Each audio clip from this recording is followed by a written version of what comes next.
Good evening, dear friends, and welcome to Watson's Margins. I'm Edward, glad to share another quiet inquiry with you. Tell me, do you keep old letters, ink faded and folded with care? Watson believed even paper remembers what hands tries to forget. Do subscribe so no forgery escapes your notice. You'll also find us on the Watson's Margins Spotify channel, the link waiting in the description below. Now, look closer, for as Holmes knew, the truth always leaves its mark. Chapter 1. The Honoured Keeper of the Courtroom Secrets.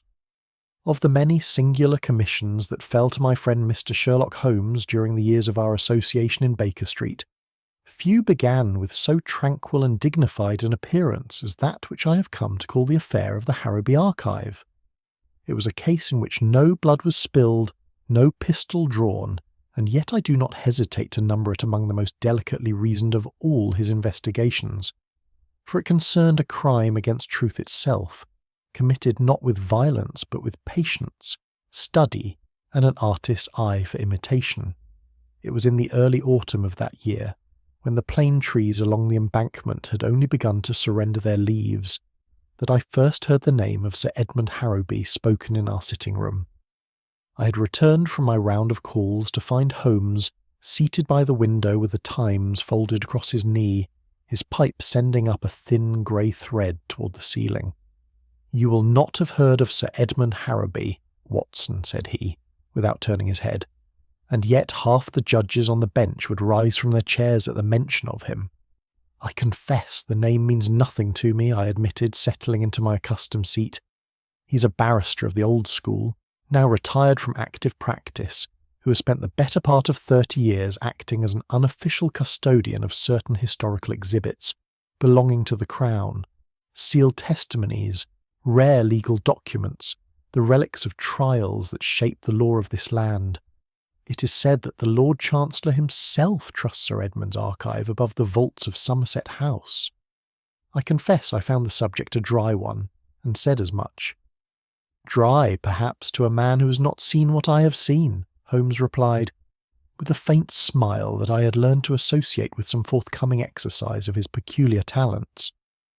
"But consider, Watson, what manner of man is drawn to guard the past? A man who values precision above comfort, accuracy above affection. Sir Edmund Harrowby is precisely such a man, and it is for that very reason that I find myself curious as to a small note I received from him this morning. He passed me a sheet of heavy cream paper, written in a hand both firm and old-fashioned, requesting the pleasure of Mr. Holmes's opinion upon a matter he described only as delicate, and perhaps of no consequence, though I confess it troubles me more than I should like to admit. It was arranged that we should dine at Harrowby Manor that evening, an invitation Holmes accepted with an alacrity that told me his curiosity had already outrun his discretion. The house itself, when our cab drew up before it in the blue dusk, was a handsome structure of grey stone standing back from the road behind a screen of ancient elms, its windows glowing with the warm light of a household well ordered and long established. We were received by a manservant of solemn bearing, and conducted directly to the library, where Sir Edmund rose to greet us. He was a tall man, perhaps 70 years of age, with the spare, upright figure of one who has spent a lifetime standing before judges, and a face whose deep lines spoke less of age than of long concentration. His eyes, pale grey and remarkably clear, fixed upon Holmes with the directness of a man accustomed to weighing evidence. "You're prompt, Mr. Holmes," said he, "a quality I have come to value above nearly all others in my profession. Permit me to make known to you my household, for I think you will wish to understand its composition before I trouble you with my difficulty." There followed introductions which I noted carefully, for I had learned from long experience that Holmes seldom forgot a name once given, and that I should do well to imitate him. There was Charles Harrowby, the nephew, a young man of perhaps 30 years, handsome in a restless fashion, whose smile came readily, but whose eyes, I thought, did not always share in it. There was Miss Eleanor Vale, Sir Edmund's private secretary, a quiet young woman with ink-stained fingers and a manner of careful attentiveness, who I was told possessed a hand for copying so exact that she'd once been mistaken, in jest, for a forger of unusual talent. There was Mr. Alfred Pembroke, the family solicitor, grey and precise, who shook our hands with the brief dry grip of a man who measured even his courtesies. And lastly there was a guest, Mr. Julian Ashcombe, a legal scholar of perhaps 35, lately arrived from abroad to study certain old trial records, who greeted us with an easy charm that struck me, though I could not have said why, as a fraction too well rehearsed. My collection, Sir Edmund explained as we were shown into the room beyond, a chamber lined with locked cases and shelves of bound documents, represents the accumulated trust of 50 years of English justice. Among these items is the famous exhibit from the Carrington corruption trial of years past, a piece of evidence which, I need hardly tell a man of your reading, Mr. Holmes, very nearly altered the course of this nation's legal history. Holmes regarded the locked case with that quiet, searching attention which I had seen him bestow upon a bloodstain or a footprint, though here there was nothing visible to justify it. "And your difficulty, Sir Edmund?" he asked at length. The old barrister hesitated, and for a moment something troubled crossed his composed features. "Nothing so definite as a theft, Mr. Holmes. Only a feeling, founded upon certain requests I have lately received from collectors and historians abroad, that interest in my archive has grown a great deal sharper than is natural. I cannot point to any fact and say, 'Here is wrongdoing,' and yet I have spent my life among facts, and I tell you plainly that something in this house no longer sits quite as it ought." Holmes's eyes had not left the locked case. "Then, with your permission," said he softly, "I should like to look a little closer at what does not sit quite as it ought." I did not then guess how far that simple sentence would carry us, nor how patiently my friend would have to unravel a deception built, as he would later say, not from a single lie, but from 1,000 small and faithful imitations of the truth. Chapter 2. The Exhibit Behind Locked Doors. We returned to Harrowby Manor on the following morning, the autumn sun lying pale and watery across the lawns, and I observed that Holmes had said scarcely a word during the whole of our journey, save once to remark that a household run upon perfect routine was either the safest place in London or the most dangerous, depending upon who had studied the routine most closely. Sir Edmund received us in the library once more, and at Holmes's request summoned to us, one by one, those persons whose duties brought them near the archive. It was not, Holmes explained, that he suspected any single one of wrongdoing, but that a thorough understanding of a household's habits was the only sure foundation upon which an investigation might be built. "You will forgive me, Sir Edmund," said he, "if I begin with what must appear to you the dullest of questions. At what hour is the archive examined, and by whom?" "Every item of importance is catalogued each evening at 9 o'clock precisely," Sir Edmund answered. "It has been my practice for these 20 years. I check the seals myself. Miss Vale records the particulars in the ledger, and once each quarter Mr. Pembroke examines the documents of greatest legal weight to confirm their authenticity remains beyond question."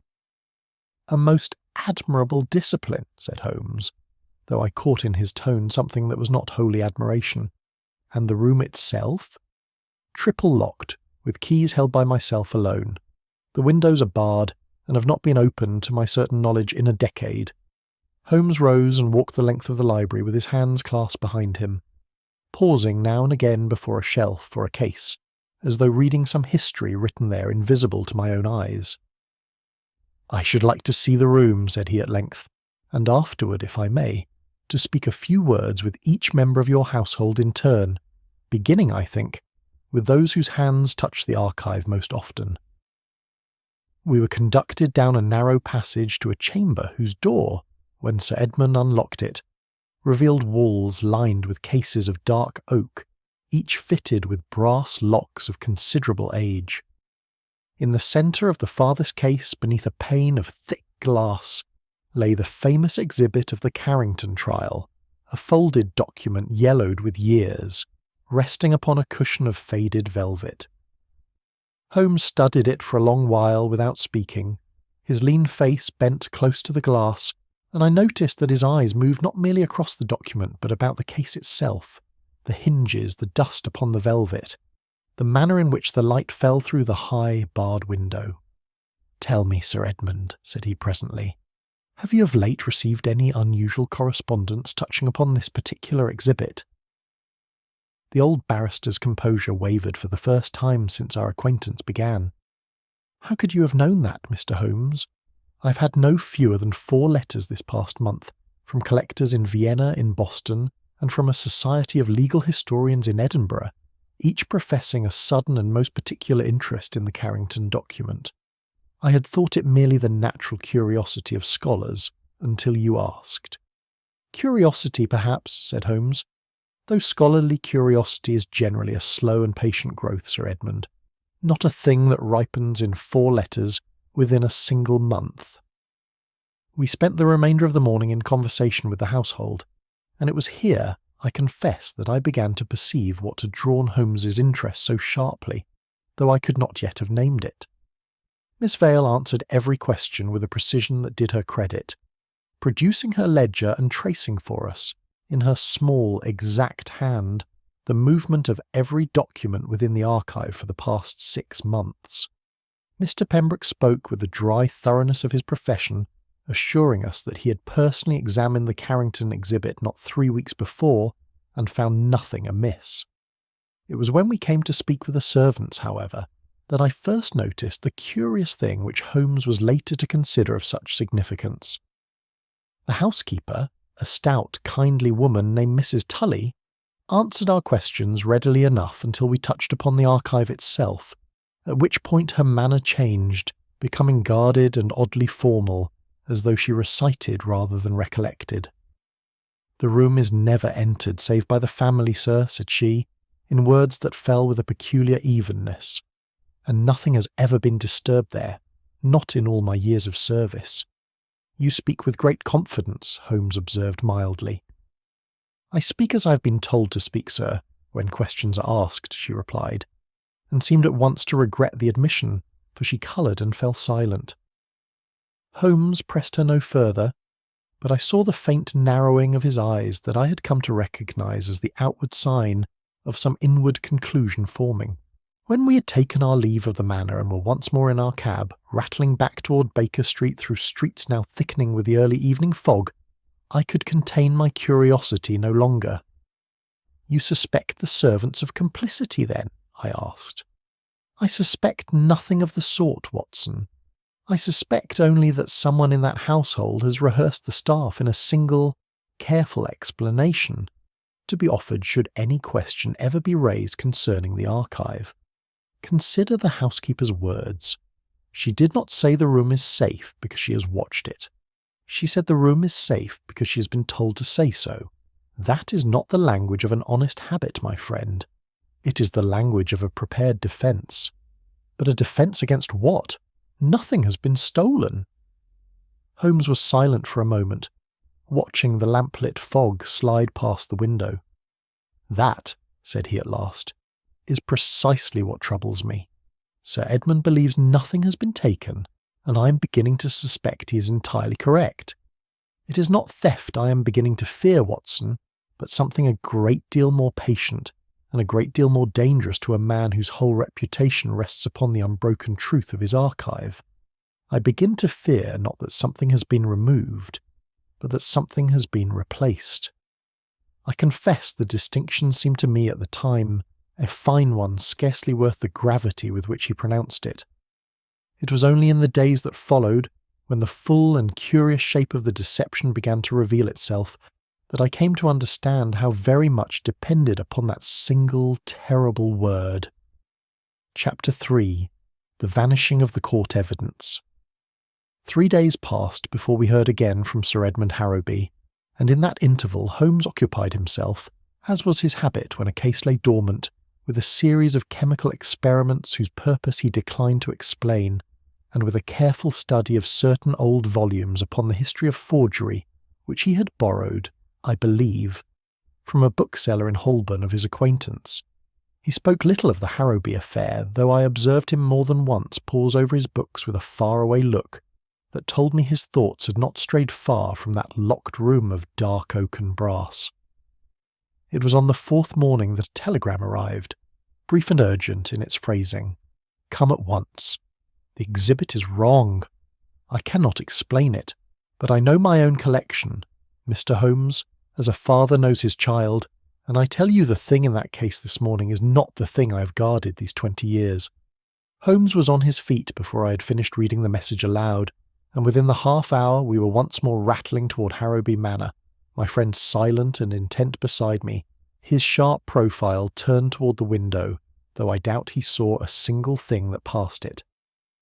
We found Sir Edmund in a state I should not have believed possible in so composed a man.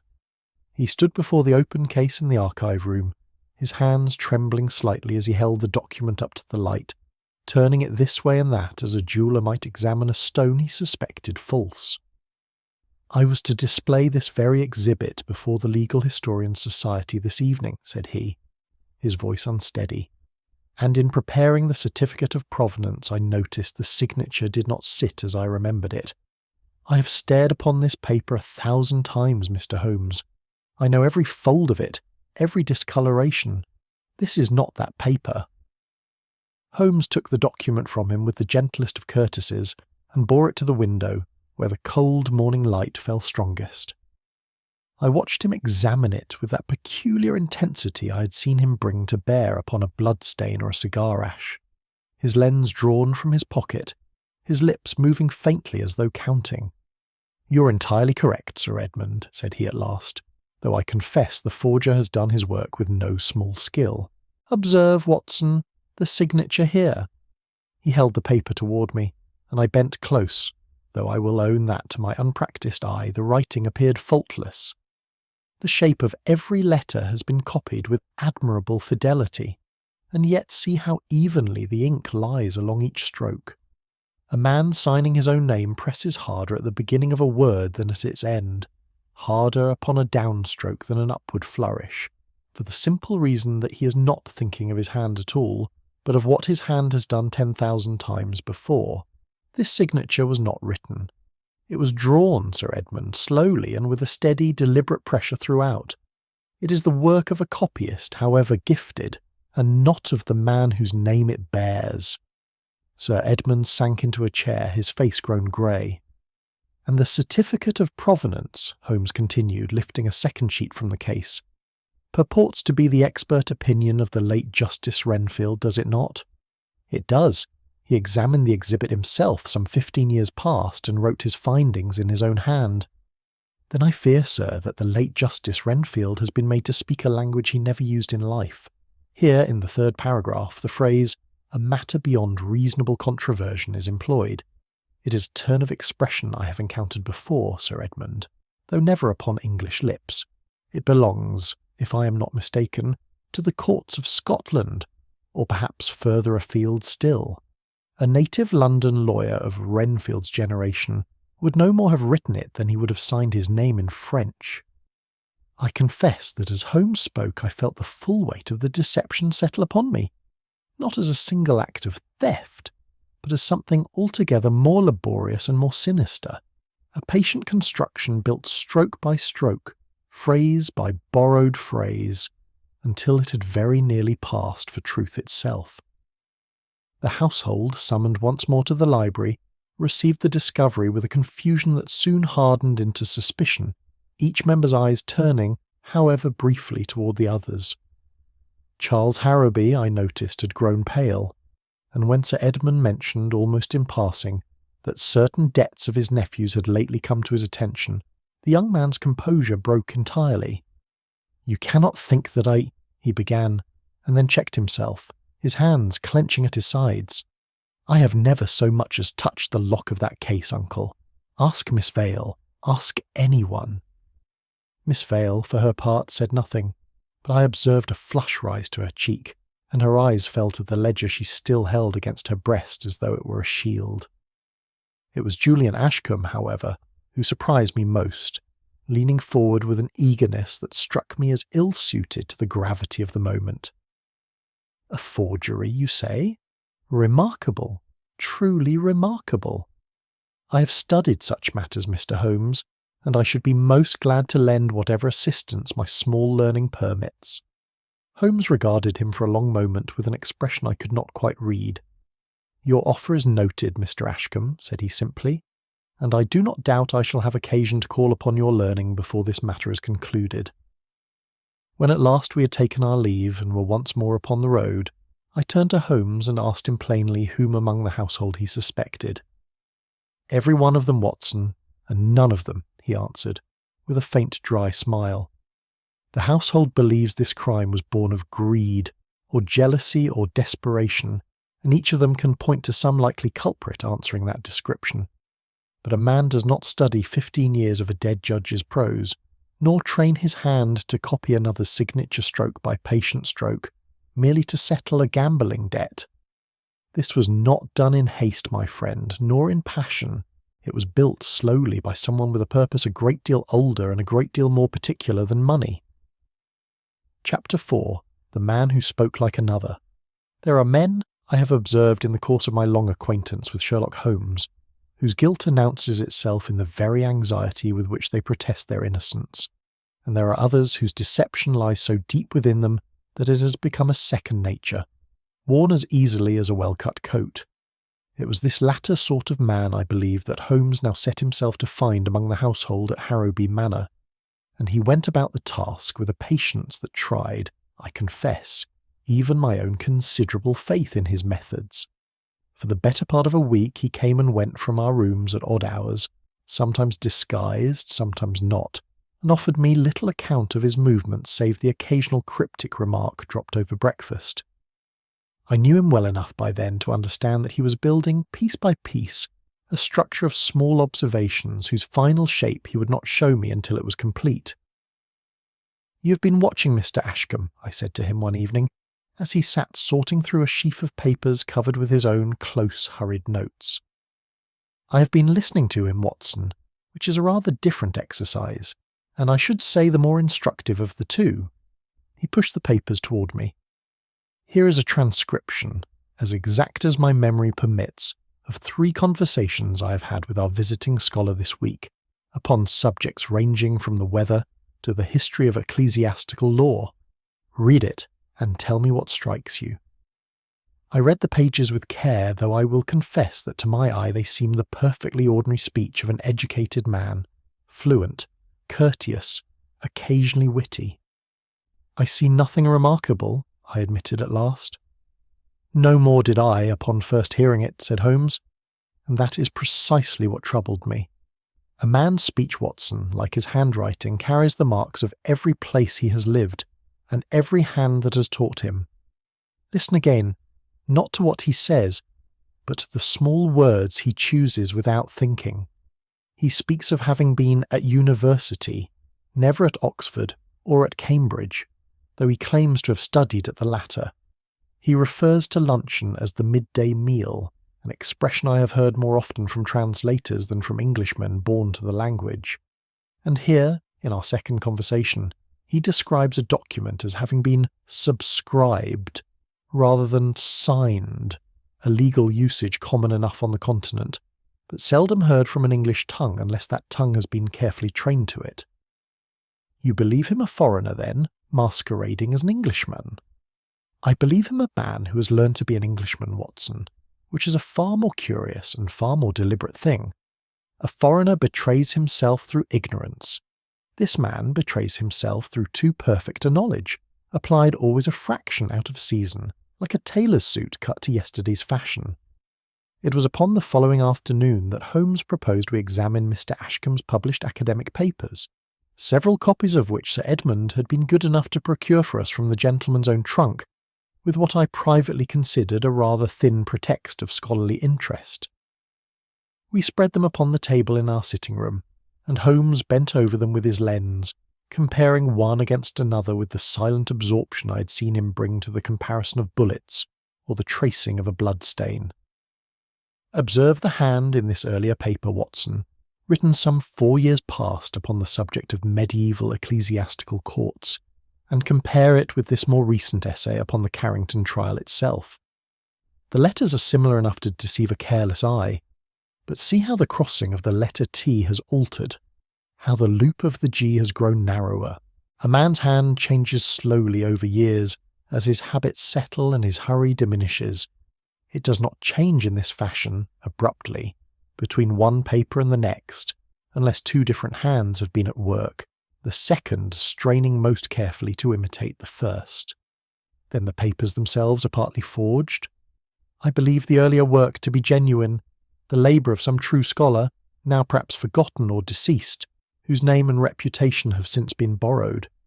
The later essays are imitations, competent, even admirable, but imitations nonetheless, written by a man who has studied his predecessor's style as carefully as a forger studies a signature, yet who lacks, here and there, the easy certainty of original knowledge. See how he hesitates upon points of legal procedure that any true student of the courts would set down without a thought, and compensates for that hesitation with a confidence of phrase that borders, I think, upon performance. It was at this point in our conversation that Mrs. Hudson announced a caller, and we were surprised to find Miss Eleanor Vale upon our threshold, her usual composure considerably disturbed. "I should not have come, Mr. Holmes, were I not certain the household has begun to suspect me of some attachment to Mr. Ashcombe that does not exist," said she, seating herself with evident reluctance.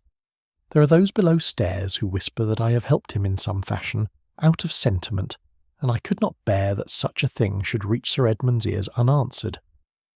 Holmes regarded her with a gentleness I did not often see him extend to those under suspicion. "You need not trouble yourself upon that account, Miss Vale. I have considered the possibility you describe, and I have set it aside." "You do not believe I have helped him, then?"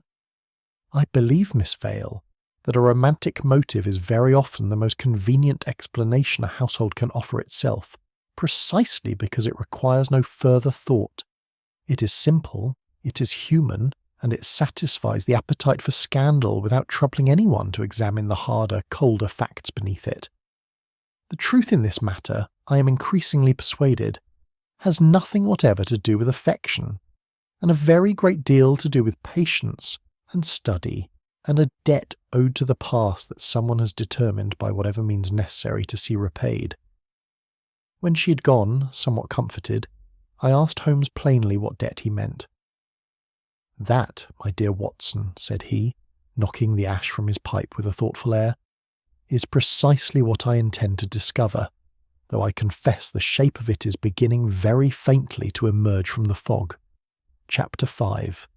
The difference between grief and acting.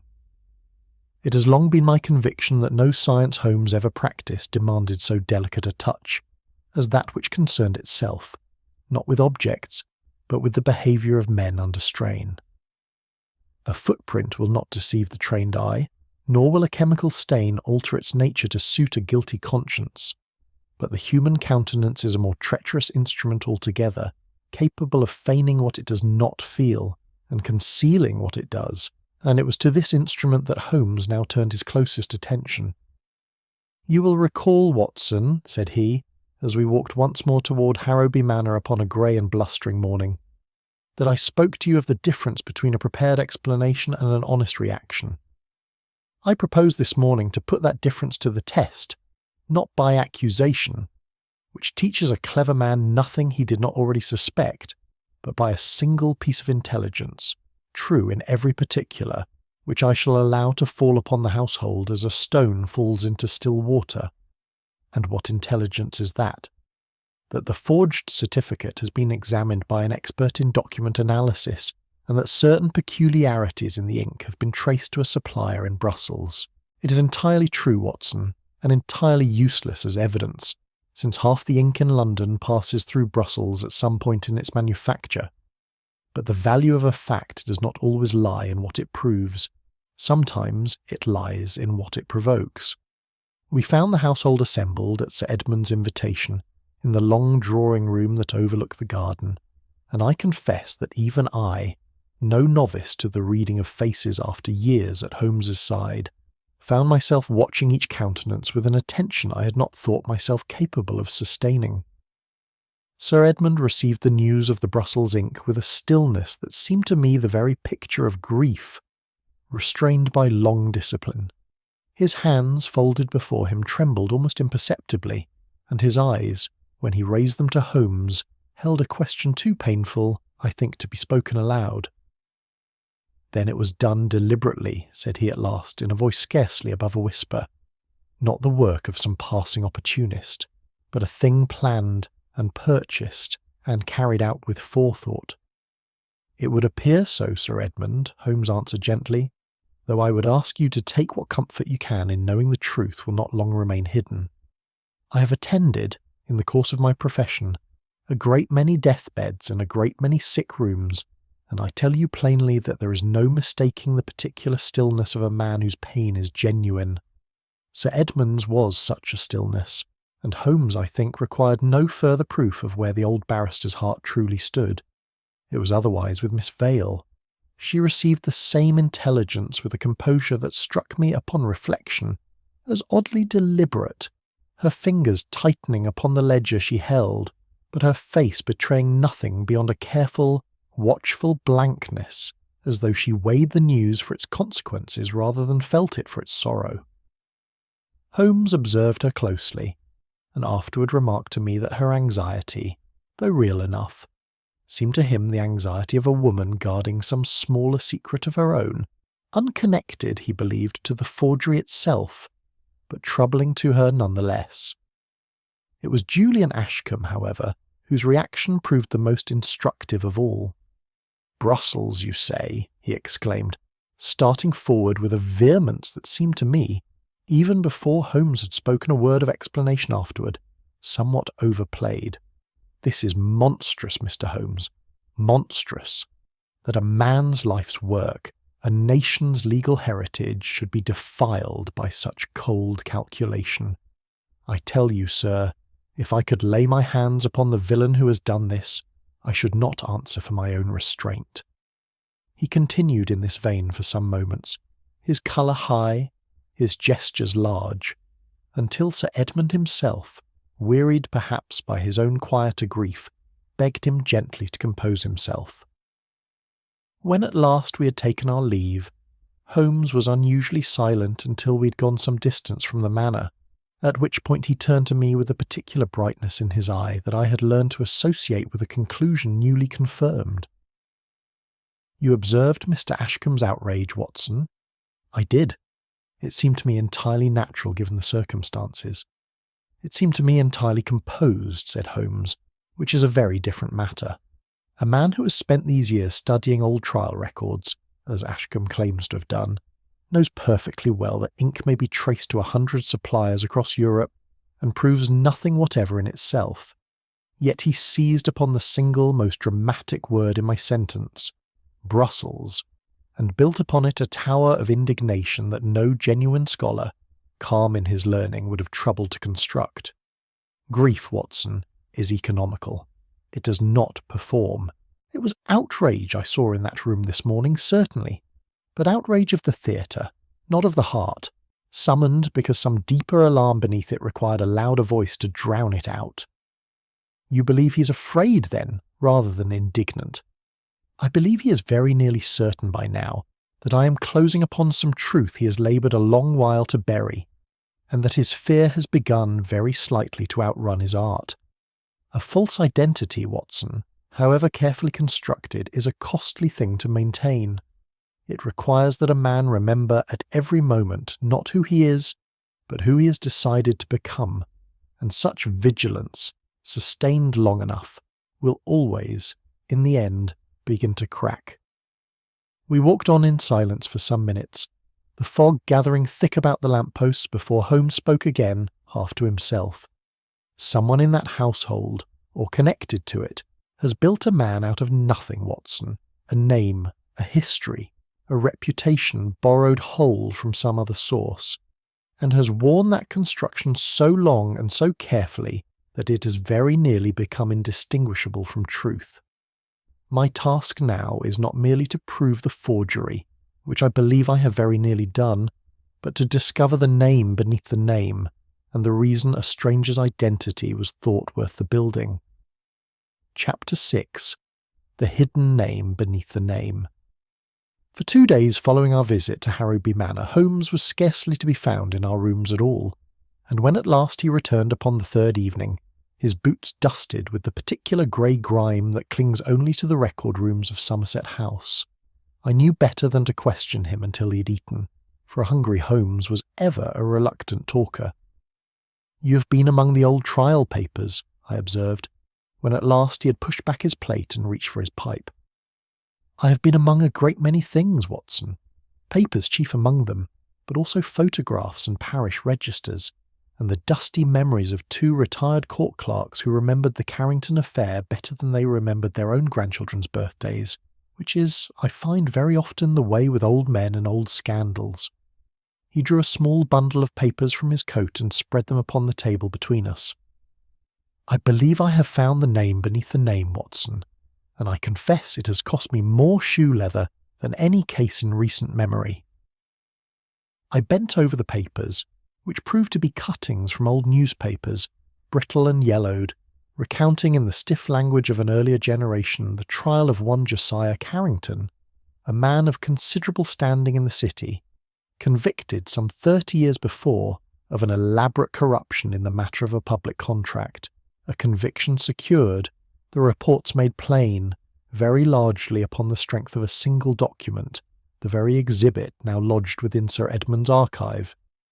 He went to prison, Watson, and died there within 4 years, broken, I am told, by the disgrace far more than by the confinement. He left a widow and a young son who I find, upon tracing the parish registers of the years following, was removed from England altogether and raised abroad under his mother's maiden name, that the boy might grow to manhood unburdened by his father's shame. "And that boy," I said slowly, beginning to perceive the shape of his meaning, "is now a man grown. Is now, unless I am very much mistaken, the gentleman who sits at Sir Edmund's table calling himself Julian Ashcombe." Holmes drew out a final cutting, a photograph reproduced in some legal journal of the period, showing Josiah Carrington upon the steps of the court, his face turned half toward the camera.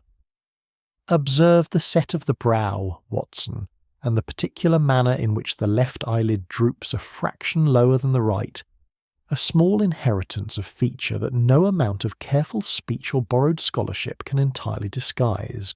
I noticed it first upon our second visit to the manor, and dismissed it then as fancy. I no longer believe it fancy. But why, after 30 years, should the son return to trouble himself with his father's old disgrace? Surely the scandal is long since forgotten by all but the lawyers. Forgotten by the world, Watson, perhaps, but I do not think it has been forgotten by him. Consider what manner of life is built upon a borrowed name and a hidden shame. The boy grows abroad, is told, no doubt, that his father was the victim of some grave injustice, and spends the better part of his life nursing that conviction until it has hardened into purpose. He returns to England a man of learning, real learning, Watson, for I do not doubt his scholarship began honestly enough, and he sets himself slowly and with great patience to the one task that has governed his existence since boyhood, to examine, at last, with his own eyes, the very document that destroyed his father's name. I sat back, struck by the melancholy shape of the thing. "You believe he sought only to clear his father's memory, then? That seems to me no very wicked ambition, however irregular his methods." Holmes regarded me with the patient look he reserved for those moments when my sympathy, as he was fond of observing, outran my logic. "I believe his ambition began honestly, Watson, and I confess I find it in my heart to pity the boy who became Julian Ashcombe rather more than I condemn him. But ambition nursed too long in secrecy has a way of curdling, and a man who has spent 30 years rehearsing the part of another is apt, in the end, to lose some portion of his own honesty along with his own name. Consider what the document itself must contain if his suspicions prove correct. Not merely proof that his father was wrongly convicted, but proof, very possibly, that someone of standing, someone whose family has since built a considerable reputation upon the very prosecution that ruined Josiah Carrington, knew the evidence to be false and allowed it to stand regardless. The implication of his words settled upon me slowly, and I confess a chill accompanied it. You do not mean Sir Edmund himself? I mean nothing so direct, Watson, for Sir Edmund was a young man at the time of the original trial, scarcely called to the bar. But the legal world of London is a small one, and reputations within it are inherited as surely as estates. If the original prosecution was indeed built upon manufactured evidence, the names attached to that prosecution's success, however many years removed, would have a very great deal to lose should the truth ever come fully to light. It is my growing belief that our friend Ashcombe did not forge the certificate and replace the exhibit merely to study it at his leisure, as a son might wish to study his father's vindication. I believe he did so because he had discovered, or believed he had discovered, something within that document dangerous enough that its true nature could not be permitted to remain where curious eyes might one day find it. Then he sought to destroy it. I think it more likely, Watson, that he sought to alter it, carefully and at his leisure, before returning it once more to its case, so that the truth it once contained might be quietly rewritten before history had the opportunity to examine it too closely. He did not want the world to know what his father knew. He wanted, I think, to make certain that whatever the document said when it was finally returned, it said precisely what he required it to say, no more and no less. He rose and stood for a long moment before the fire, his hands clasped behind him, his face graver than I had seen it since the case began. A man may forgive a thief, Watson, for a thief takes only what is visible and admits, in the taking, that it was never truly his. But a man who reaches into the past itself and quietly rewrites it leaves no mark of his theft at all, save the small, telling imperfections that betray every forgery ever attempted by human hand. It is those imperfections, and those alone, that now stand between Julian Ashcombe and the success of 30 years' patient labour. Chapter 7. The False Revelation. It is a curious feature of any investigation, as I have had frequent occasion to observe during my years at Holmes's side, that the truth seldom arrives announced, while falsehood, when it comes, very often comes dressed in the loudest and most convincing of garments. So it proved upon the morning we received word by an urgent note from Sir Edmund that the missing original of the Carrington document had at last been found. Found, Watson, and in the last quarter I should have expected, said Holmes, reading the note over my shoulder with an expression that struck me as considerably less triumphant than the news seemed to warrant. It has turned up, it appears, among the private effects of Charles Harrowby. We made the journey to the manor with what haste a London cab could afford us, and found the household gathered once more in the library, the atmosphere thick with that peculiar mixture of relief and horror which attends the unmasking, as it then appeared, of a thief within one's own family. Sir Edmund stood by the hearth, the recovered document held loosely in his hand, his face a battlefield of conflicting emotions, while Charles himself sat apart from the others, white to the lips, his eyes fixed upon the carpet. It was Pembroke who found it, Sir Edmund explained, his voice heavy, tucked within a locked dispatch box in Charles's own study, beneath a quantity of correspondence touching upon certain debts my nephew has, I am sorry to say, concealed from me these many months. I never placed it there, Charles burst out, starting up from his chair. I swear before God, uncle, I have never so much as held that paper in my hand since the day it was first shown to me as a boy. The dispatch box was locked, Charles, said Mr. Pembroke quietly, and you alone, I believe, hold the key. It was a damning circumstance, and I confess that even I, who had grown accustomed through long association to suspect the obvious explanation precisely because it was obvious, felt the weight of it settle uncomfortably upon the young man's shoulders. The debts were real, the access undeniable, the motive, on its face, as plain as any I had encountered in our long career of investigation. Holmes, however, said nothing at all. He crossed the room without haste, took the recovered document from Sir Edmund's unresisting hand, and bore it to the window, where he subjected it to the same close, silent scrutiny I had watched him bring to bear upon the forged exhibit some days before. I observed Charles watching him with an expression I could only describe as desperate hope, as though he understood better than any other person in that room that his fate now rested entirely upon the conclusions of a single pair of grey eyes. "This is a curious document, Sir Edmund," Holmes said at last, without turning from the window. "Curious in what fashion, Mr. Holmes? Surely you do not doubt that it is the original?" "I doubt nothing so simple, sir. I observe only that it has been very conveniently found." He turned at last to face the room, and I saw in his manner that quality of restrained intensity which I had learned, over the years, to recognise as the prelude to some significant disclosure. "Consider the circumstances of this discovery. A document that has eluded the closest scrutiny of this household for some weeks, hidden, we are asked to believe, in a locked box belonging to a young man whose financial difficulties are common knowledge below stairs as well as above, is found not by careful and patient search, but in a single morning by a solicitor who, by his own account, had no particular reason to examine that box upon this day above any other."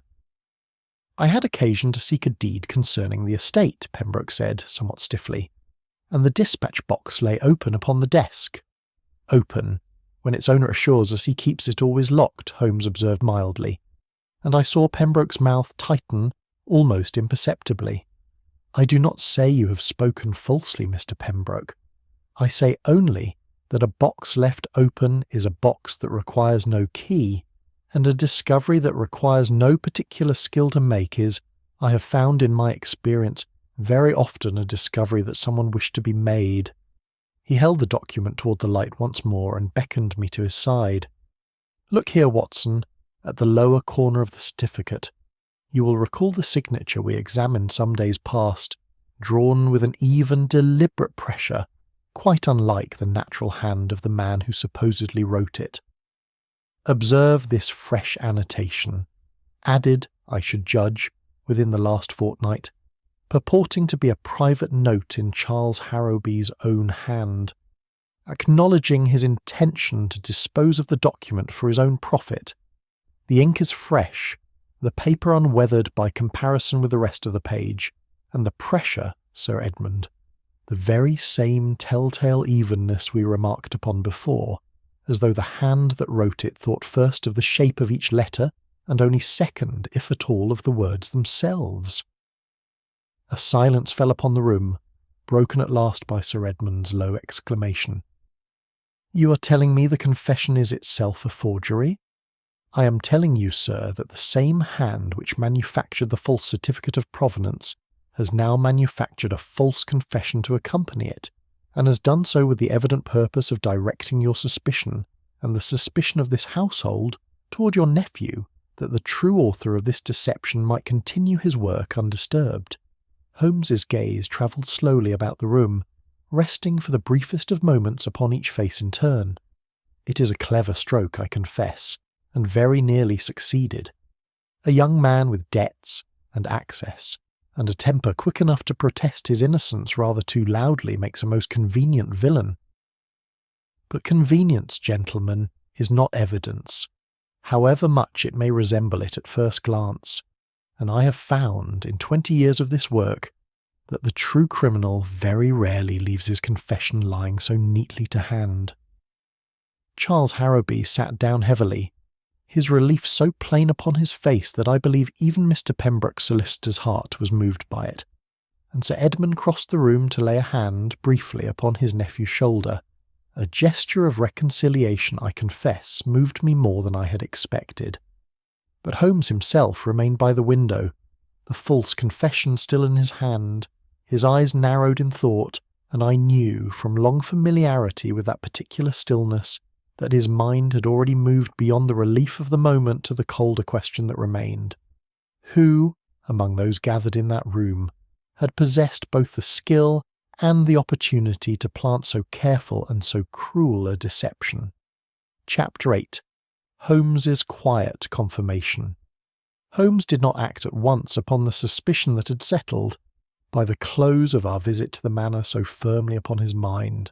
It was a habit of his, in cases of this delicate character, to allow a theory to mature in silence rather than risk its premature exposure, and for the better part of 2 days he occupied himself with what appeared to be a matter entirely unconnected with the Harrowby affair, a small commission concerning a missing racehorse, which I confess I found a welcome distraction from the gravity of our principal investigation. It was upon the 3rd evening that he set aside his violin, with which he had been coaxing some melancholy air from the strings, and turned to me with a particular brightness of eye that told me his mind had returned, fully and finally, to the matter at hand. "I have decided, Watson, that the time has come to lay a small trap," said he, "and I shall require your assistance in the laying of it." "You mean to confront Ashcombe directly?" "I mean nothing so crude. A direct confrontation, Watson, gives a clever man the opportunity to construct, upon the instant, some plausible explanation for whatever evidence I might lay before him, and our friend has had 30 years' practice in the construction of plausible explanations.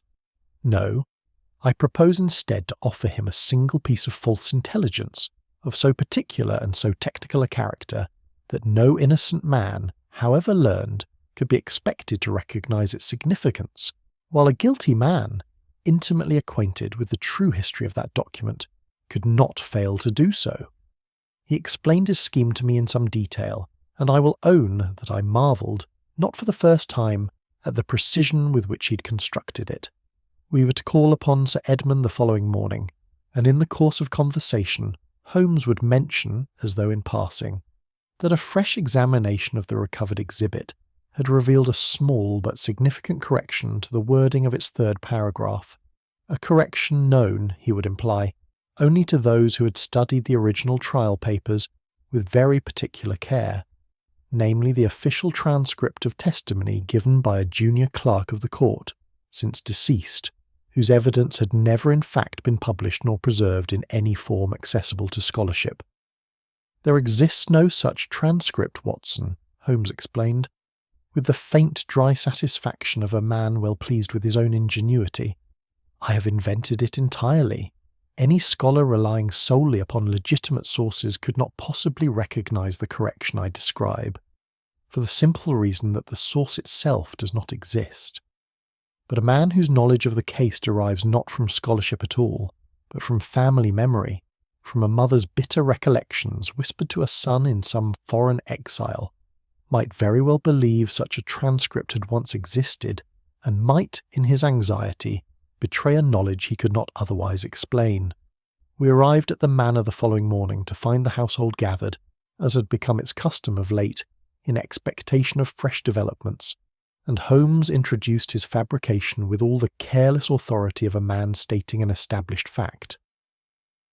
"I had occasion yesterday to consult certain papers at Doctors' Commons," said he, addressing Sir Edmund, but pitching his voice, I noticed, to carry clearly to every corner of the room, "and I find that the correction made to the 3rd paragraph of the certificate corresponds almost precisely with a detail recorded in the testimony of the court clerk, one Matthew Tilden, whose account of the proceedings has lain undisturbed in the archive these 30 years. I watched Julian Ashcombe as Holmes spoke, and I will confess that for the briefest of moments I doubted whether my friend's stratagem would bear fruit at all, for the scholar's face betrayed nothing beyond a polite and scholarly interest. "Tilden's testimony," he repeated in a tone of mild curiosity. "I confess I had not encountered that name in my own researches, Mr. Holmes. Was he examined at length?" "At very considerable length," Holmes replied, with perfect gravity. "His account, I am told, touches upon certain irregularities in the manner of the document's original preparation, irregularities which, had they been more widely known at the time, might have altered the verdict considerably. It was at this that I saw the change come over him, slight, almost imperceptible, but unmistakable to one who had spent the better part of a week learning to read his countenance. The colour did not leave his face, nor did his hands betray him by any visible tremor, but something behind his eyes flickered and went still, as a man's eyes go still when he hears, quite unexpectedly, a name he has spent his whole life dreading to hear spoken aloud in company. "Irregularities," he said softly, and for once the easy fluency of his speech faltered, the smallest hesitation creeping into a single word. "You surprise me, Mr. Holmes. I had understood the original prosecution to have been conducted with the very greatest scrupulousness." "Had you indeed?" Holmes murmured, and said no more upon the subject, turning the conversation almost at once to some trivial matter of the weather, while I observed Ashcombe sit very still for some minutes afterward, his cup of tea growing cold and untouched at his elbow. It was not until we had taken our leave and were once more upon the road toward Baker Street that Holmes permitted himself to speak openly of what had passed. "You saw it, Watson." "I saw something, certainly, though I could not have named it with the precision you appear able to command. It was fear, Watson, plain and unmistakable, though schooled by long practice into the smallest of gestures. A genuine scholar, confronted with an invented name and an invented testimony, feels nothing but the mild frustration of an oversight in his research. He does not feel fear, for he has nothing buried that an oversight might disturb, but a man who has spent his life listening for the sound of his father's old disgrace approaching once more out of the past will hear it, Watson, in the falling of a single invented name, however carefully I disguise its falsehood. Then you are satisfied of his guilt." "I am satisfied, Watson, that Julian Ashcombe is not the man he claims to be, that his connection to the original Carrington scandal is beyond reasonable doubt, and that whatever fear now governs him is rooted not in the document itself, but in the dread that I have come, by whatever means, within reach of the secret he has spent 30 years constructing a false self in order to protect. What remains is to discover the final shape of that secret, and I confess, Watson, that I do not yet know whether the truth, when it comes, will condemn him, or in some small and bitter measure, excuse him." Chapter 9. The Identity Constructed from Lies. Sir Edmund's study, upon the evening Holmes chose to lay the whole matter bare, presented a scene I am not likely soon to forget. The fire burned low upon the hearth, and the lamps had been turned up against the early dark of the season, so that the faces gathered there, Sir Edmund's, Charles Harrowby's, Miss Vale's, Mr. Pembroke's, and lastly that of the man we'd known as Julian Ashcombe, stood out each in sharp relief, as though some painter of the old school had arranged them deliberately for a study in expectation and dread. "I have asked you all to be present," Holmes began, standing before the cold hearth with his hands clasped behind him, in the attitude I had come to associate with his most considered pronouncements, "because the truth of this affair concerns not one person in this room, but the whole fabric of trust upon which it has been built. I shall ask your patience while I lay the matter out in its proper order, for it is a story some 30 years in the making and deserves, I think, to be told in full." He turned his gaze upon the scholar, who sat very still in his chair, his hands folded before him, with a composure I now understood to be the product of long and bitter practice. "Your name, sir, is not Julian Ashcombe. I believe you were christened under your mother's family name some 30 years ago, in the months following the death of your father, Josiah Carrington, in the jail where his conviction for corruption had sent him. You were taken abroad as an infant, raised under a borrowed surname, and told, I do not doubt, by a mother whose grief never wholly healed, that your father had been the victim of a grave and deliberate injustice." The room had grown very still. Sir Edmund's face, I observed, had paled, though whether from shock at the revelation, or from some private memory I could not then judge. "You grew to manhood abroad," Holmes continued, "a true scholar, I believe, in your early years, your interest in the law drawn naturally enough toward the very case that had shaped your family's ruin.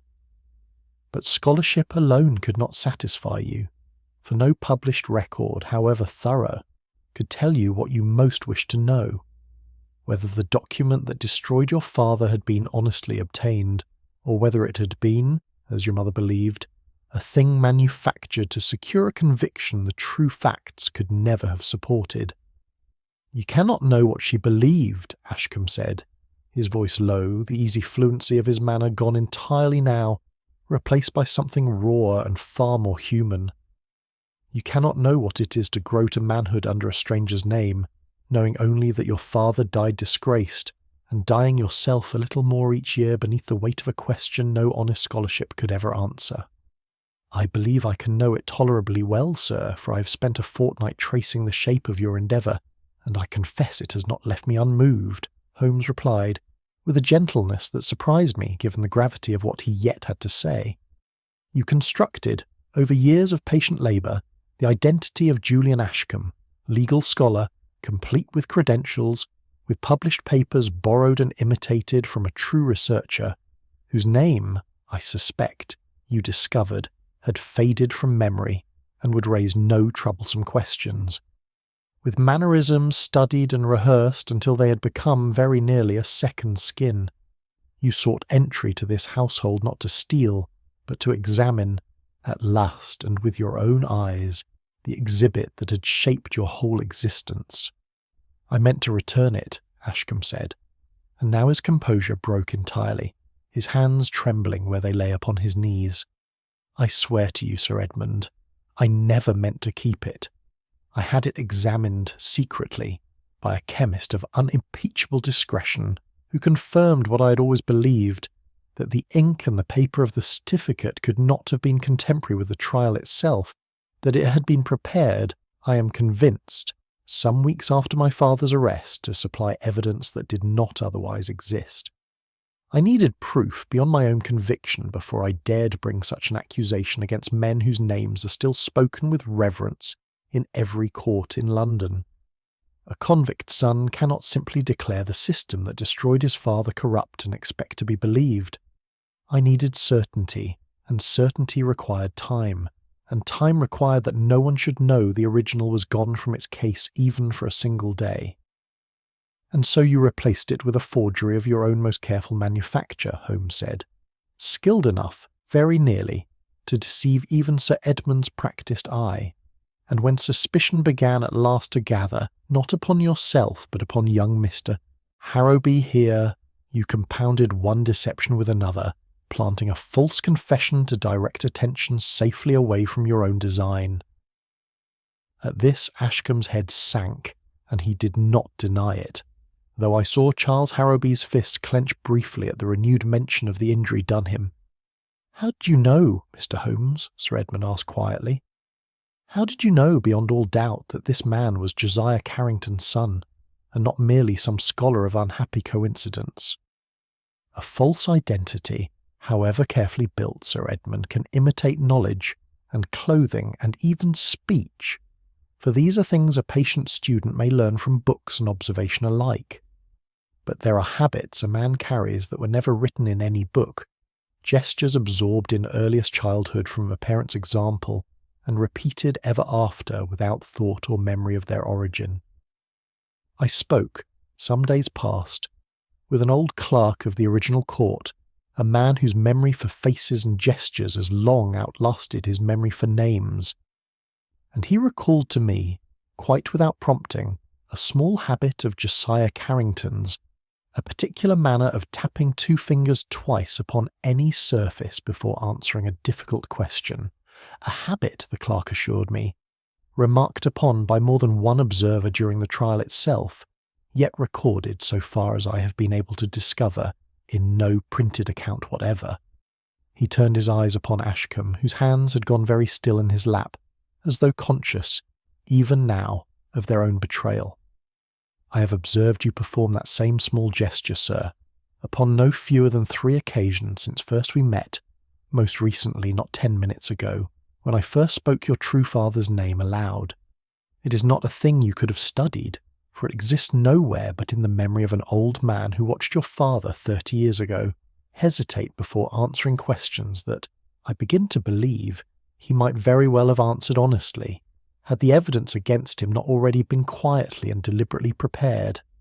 A long silence followed, broken at last by Sir Edmund, who rose slowly from his chair, his face working with an emotion I could not wholly name. Grief, perhaps, or something nearer to a very old and very private shame. "Then it falls to me," said he in a voice scarcely above a whisper, to discover at last whether the man you have proven yourself to be, Mr. Carrington, has uncovered a truth this profession owes him 30 years of silence in repayment for. Chapter 10. The Truth Restored. It is given to few men, I think, to stand at the close of a long deception and find within themselves the grace to answer it with mercy rather than condemnation, and it was to Sir Edmund Harrowby's very great credit that he proved himself, upon that evening in his study, to be precisely such a man. He stood for some moments before the fire, his back to us all, and when at last he turned, I saw that whatever private struggle had occupied him in that silence had resolved itself into a calm I should not have thought possible an hour before.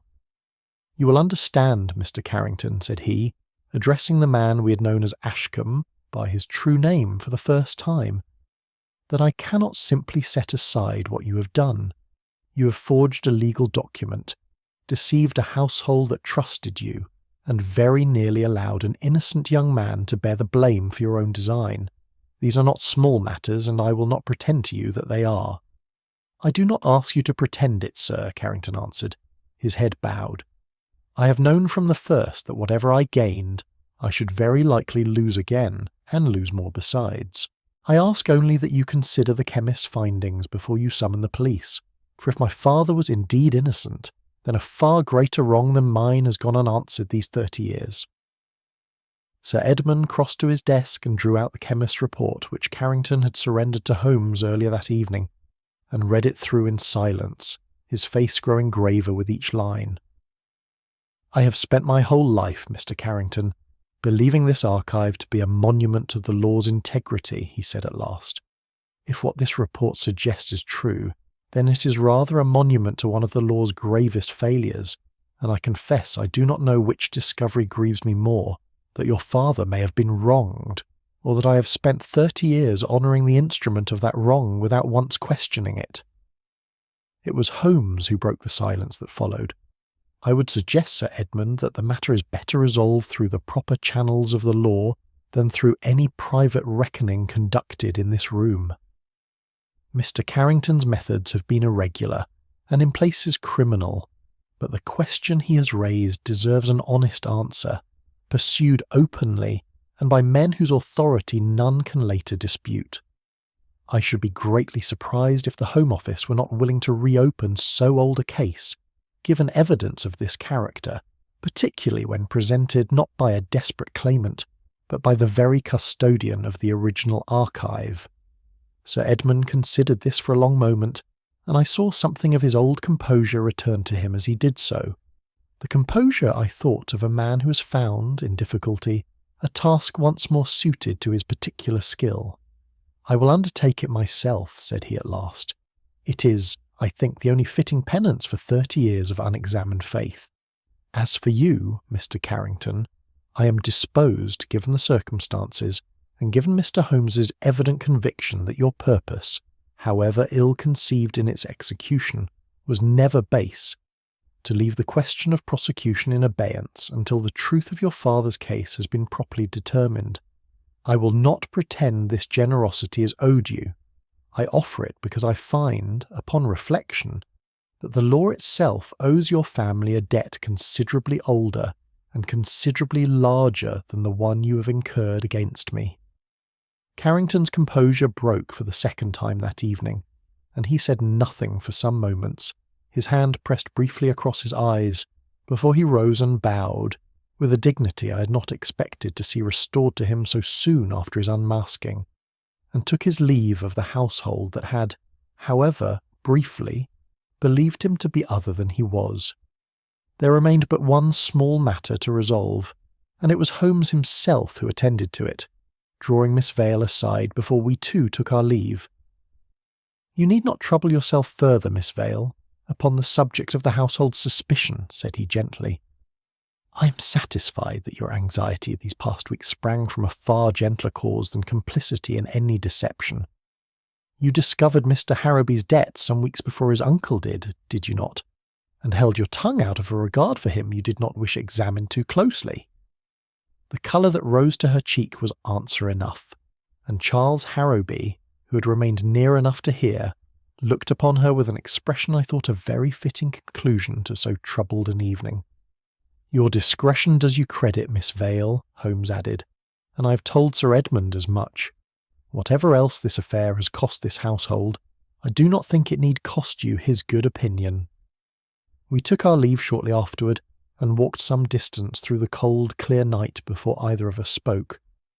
It was Holmes who broke the silence at last, his voice reflective in a manner I associated with the quiet hours following the close of a difficult case.